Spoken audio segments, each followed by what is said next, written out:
Denzel Washington's journey to stardom is inspiring, but it almost took a very different and deeply troubling turn early on. Before he became the celebrated actor we know today, Washington was offered a leading role in a film so shockingly racist that it's hard to believe it was ever considered for production.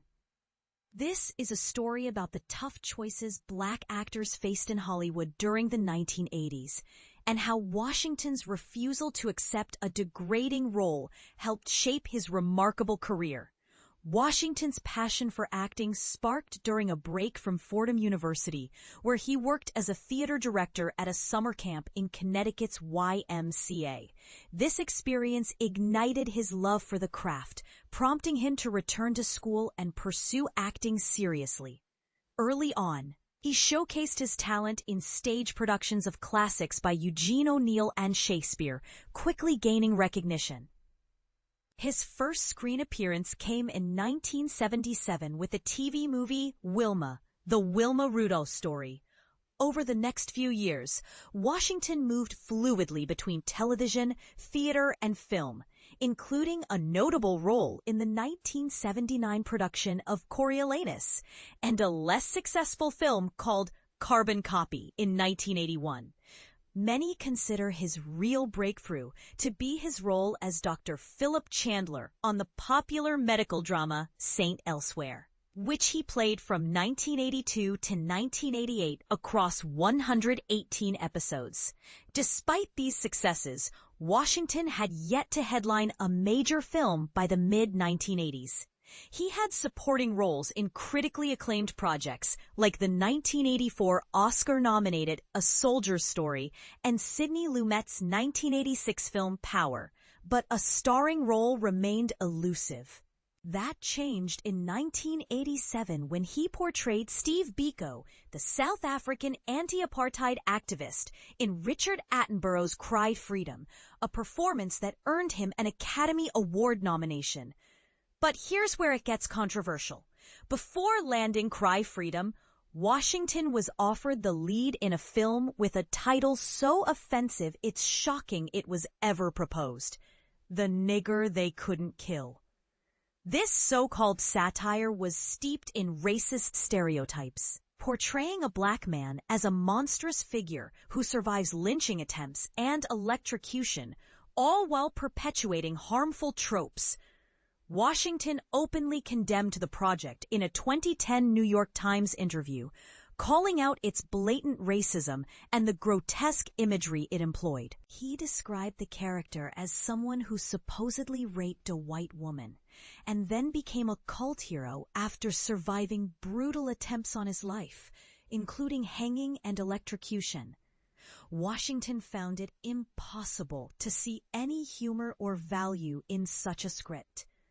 When he tried to explain his objections to the casting directors, they dismissed his concerns, claiming the film was meant to be funny. Washington, drawing on his sharp wit and moral clarity, responded with a powerful analogy.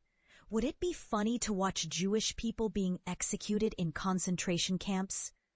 His blunt and explicit language left no room for misunderstanding.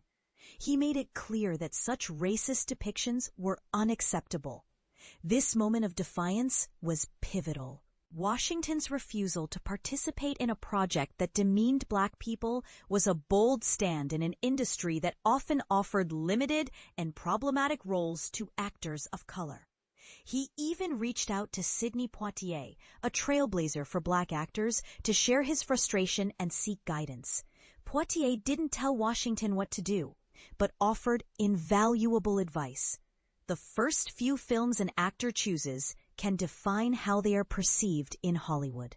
Washington took this wisdom to heart, declined the offensive role, and soon after landed Cry Freedom, which propelled his career forward. Imagine if Washington had accepted that degrading role. His career trajectory might have been drastically different. Fortunately, the offensive film never materialized, fading away in the mid-1980s. Instead, Washington went on to star in Edward Zwick's Glory in 1989, winning an Oscar for Best Supporting Actor. This success was followed by a fruitful collaboration with Spike Lee, beginning with Mo Better Blues in 1990 and culminating in iconic performances like Malcolm X in 1992. Their partnership continued with projects such as the 2025 Akira Kurosawa remake Highest to Lowest, further cementing Washington's legacy. Over the years, he has amassed 10 Academy Award nominations and 2 wins, a testament to his talent and careful career choices. Washington's story raises important questions about the roles available to Black actors in Hollywood, both then and now. How much progress has truly been made since the 1980s? Are actors still forced to choose between compromising roles and career advancement? And what responsibility do filmmakers have to avoid perpetuating harmful stereotypes? Washington's early career decision was not just about personal integrity. It was a stand against systemic racism in the entertainment industry. Do you think more actors today should take similar stands, even if it means risking opportunities? Share your thoughts below.